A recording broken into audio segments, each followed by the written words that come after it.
আসসালামু আলাইকুম ওয়া রাহমাতুল্লাহি ওয়া বারাকাতুহু। আজকের ব্লগটি শুরু করছি সন্ধে থেকে। আমি হুমায়রা মেহজাবিন, আমার ইউটিউব চ্যানেলে আপনাদের সবাইকে জানাই স্বাগতম। তো কেমন আছেন সবাই? আশা করছি ভালো আছেন। আল্লাহর অশেষ রহমতে আমিও ভালো আছি, আলহামদুলিল্লাহ। উঠোনের ফুলগুলো মনটাকে আরও ভালো করে দিল। এই যে এখানে আমার 3টি গাঁদা হওয়ার কথা ছিল, একটি আগেই ফুটে ঝরে গিয়েছে আর একটি আজ ফুটেছে। সাথে আছে সন্ধে মালতী। সন্ধ্যের আগে আগে যখন সন্ধে মালতী গাছে ফুল আসে সেই সময়টা কিন্তু দারুণ লাগে। আমার বাগানেও কিন্তু সন্ধে মালতীর গাছ আছে, টবেও আছে, তো আপনাদের সঙ্গে শেয়ার করছি। এই সন্ধেবেলা কোথায় যাচ্ছি? সন্ধেবেলা যাচ্ছি একটু বাইরে। যাচ্ছি আমার আম্মুদের জন্য কিছু ফার্নিচার আম্মুরা কিনবে সেটা দেখতে, রিগালের শোরুমে। তো এখানে এসেই আমার ছেলেরা কিন্তু ওদের কাজ শুরু করে দিয়েছে। একজন ইজি চেয়ারে বসে দোল খাচ্ছে, অন্যজন ফার্নিচার দেখছে। জানি না ওরা ফার্নিচারের ভালো মন্দ কী বোঝে। আমাদের যখন কোনো ফার্নিচার কিনতে হয় আমরা কিন্তু নিশ্চিন্তে চলে আসি রিগালে। প্রথম প্রথম যখন ফার্নিচার কিনতাম তখন হাতিলে আরও অন্যান্য শোরুমে যেতাম, কিন্তু একবার রিগালের সঙ্গে সম্পর্ক হয়ে যাওয়ার পর থেকে আর কোথাও দেখতে যাই না বললেই চলে। তো রিগালে আমরা কিছু সোফা দেখছিলাম। সোফাগুলো নিউ মডেলের না হলেও বেশ পুরনোও কিন্তু নয়। আমার আব্বু আম্মুও কিন্তু আমাদের সঙ্গে এসেছেন, যেহেতু আম্মুর বাসার ফার্নিচার কেনা হবে। এই ড্রেসিং টেবিলটা আমার ভালো লেগেছে, কিন্তু আমি যখন আমার ড্রেসিং টেবিলটা নিয়েছিলাম তখন ওটা শোরুমে অ্যাভেলেবেল ছিল না। আর তখন সেটা কেনার এত জরুরি ছিল যে আমরা কিছুদিন ওয়েট করতে পারি নাই। রিগালে কিন্তু অর্ডার দিলে 4 থেকে 5 দিনের মধ্যেই হোম ডেলিভারি দিয়ে দেয় যে কোনো ওদের প্রোডাক্টের। তো আমার ছোটো ছেলেটা কিন্তু মজা করে দোল খাচ্ছিল। আমাদের কিন্তু কেনাকাটা শেষ, আমরা এখন চলে যাচ্ছি বাসার উদ্দেশ্যে। রিগালে কি কিনলাম সেটা তো অবশ্যই আপনাদের সঙ্গে শেয়ার করব, সামনেই আসছে সেই ভিডিও। তো এখান থেকে বের হয়ে যেহেতু আব্বু আম্মুর সঙ্গে এসেছি, হালকা নাস্তা তো করবই, আর সেটা ছাড়া তো আব্বু আম্মু ছাড়বেই না। আর বাচ্চারাও কিন্তু পেস্ট্রি খেতে খুব ভালোবাসে, তো এজন্যই কাছেই একটি পেস্ট্রি শপে আমরা চলে আসলাম। Queens pastry shop, sweet and pastry সব কিছুই এখানে পাওয়া যায়, সাথে বিভিন্ন রকমের বিস্কিট, কুকিজ এবং আরও নাস্তা আইটেম। তো এইখানে সব সময় কিন্তু মোটামুটি লোকজন আসে, যেহেতু শহরের প্রাণকেন্দ্রে এটি অবস্থিত। তো এখানে কী কী খাবার পাওয়া যায় আমি আপনাদের সঙ্গে শেয়ার করছি।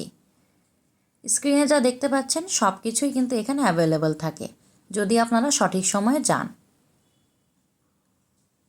এখানে বিভিন্ন ধরনের লাড্ডুও পাওয়া যায়, আর আছে জন্মদিনের কেক।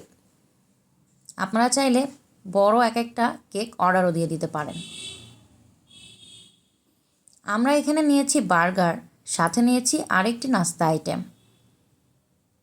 তো আমি এবং আমার বড় ছেলে এটা খাবো, আর আম্মু এটা খেতে চাইছিল না। আর বাচ্চাদের জন্য নেওয়া হয়েছিল পেস্ট্রি।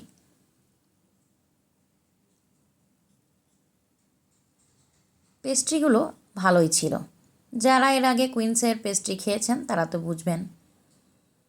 আরও লাড্ডু ট্রাই করা হয়েছিল, 2-1টা মিষ্টিও খেয়ে দেখা হয়েছে, সেসব আর ভিডিও করা হয়নি। বের হওয়ার সময় আমি এখানে দেখি এখানে লাইভ শর্মা বানানো হচ্ছিল। আপনারা যারা শর্মা খেতে চান এখানে এসে যে কটা লাগবে অর্ডার দিলেই কিন্তু ওনারা আপনাদের সামনেই বানিয়ে দেবে। চিকেন শর্মা খেতে ভালোই মজা লাগে। তো এসব শেষে আমরা বাসায় চলে এসেছি। আজ আম্মুর বাসায় খাওয়ার দাওয়াত। অফ ক্যামেরায় খাট আমাদের বাসায় চলে এসেছে, যেহেতু আমরা অর্ডার দিয়েছি এবং সেটা শোরুমেই অ্যাভেলেবেল ছিল, যার জন্য আমাদের বাসায় আজকেই সেটি ডেলিভারি করে দেওয়া হয়ে গিয়েছে। এদিকে আম্মু আমাদের জন্য খাবার দাবার রেডি করে রেখেছে, আমরা এখন সেগুলোই খাবো। আর এখানে ডিমের চপ তৈরি করার জন্য ডিম সেদ্ধ করে কেটে রেখেছে। এই যে আমার দুই ছেলে নানির বাসায় দুষ্টুমি করছে। স্ক্রিনে যেই খাটটা দেখলেন এই খাটটাই কেনা হয়েছিল রিগ্যাল থেকে। এটার প্রাইস 30,000 সামথিং, কিন্তু আমরা 5% ছাড়ে এইটা 28,000 সামথিং দিয়ে নিয়েছিলাম।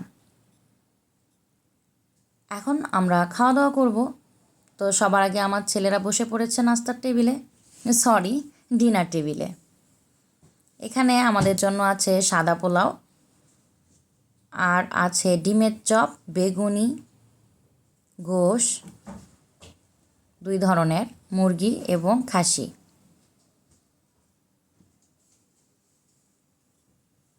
সাথে আছে কাতলা মাছ। আপনারা হয়তো যারা আমার ভিডিও দেখেন তারা জানেন আমরা কাতলা মাছ খেতে খুবই ভালোবাসি। তো খাওয়া দাওয়া শেষে আমরা বাসায় চলে এসেছি এবং আব্বু আম্মু আমার বাচ্চাদের জন্য কিছু বিস্কিটস এবং সুইটস কিনে দিয়েছিল, সেগুলোই এখন বের করে নিচ্ছিলাম। আম্মুর বাসা থেকে এসে বাচ্চারা মিষ্টি খাওয়ার জন্য জেদ করছিল। আমরা একটু তাড়াতাড়ি আম্মুর বাসা থেকে চলে আসার চেষ্টা করেছি, কারণ আজকে প্রায় অনেকক্ষণ আম্মুদের সঙ্গেই ছিলাম। আর এই যে এখানে 2 ধরনের মিষ্টি নেওয়া হয়েছিল, মানে লাড্ডু। তো ভুল করে ওনারা এই হাসি খুশি মিষ্টিগুলো দিয়ে দিয়েছেন। তো অনেকক্ষণ রেস্ট নেওয়ার পর বাচ্চাদের আরেকবার ক্ষুধা পেয়ে গিয়েছে। তো এখন বাজারে কিন্তু এই যে বাড়িফোর নামের এই আমটা বিক্রি হচ্ছিল। তো এর আগে আমাদের এই আমটা খাওয়া হয় নাই, তো এই জন্য আমটা না হয়েছিল, আমার হাজব্যান্ডই নিয়ে এসেছেন। তো ভাবলাম আমটা বাচ্চাদের সঙ্গে খেয়ে দেখি কেমন হয়। তো আমটার মুখ একটু সামান্য কাটার পরে আমার মনে হলো আমটা ভালো হবে না। তো এরপরেই আমি যখন আমটা পুরোপুরি কেটে ফেললাম তখন দেখলাম যে না, আমটা পাকা।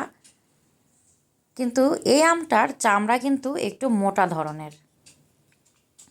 নর্মালি পাকা আমের চামড়া এতটা মোটা হয় না, কিন্তু বাড়িফোর আমের চামড়াটা অনেকখানি মোটা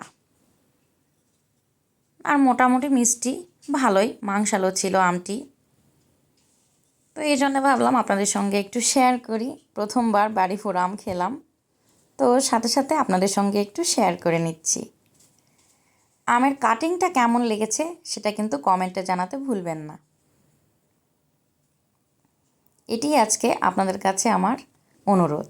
সাথে একটি লাইক দিতে ভুলবেন না, আর চ্যানেলটিকে সাবস্ক্রাইব করে রাখবেন যদি আমার ভিডিওটি আপনাদের কাছে ভালো লেগে থাকে।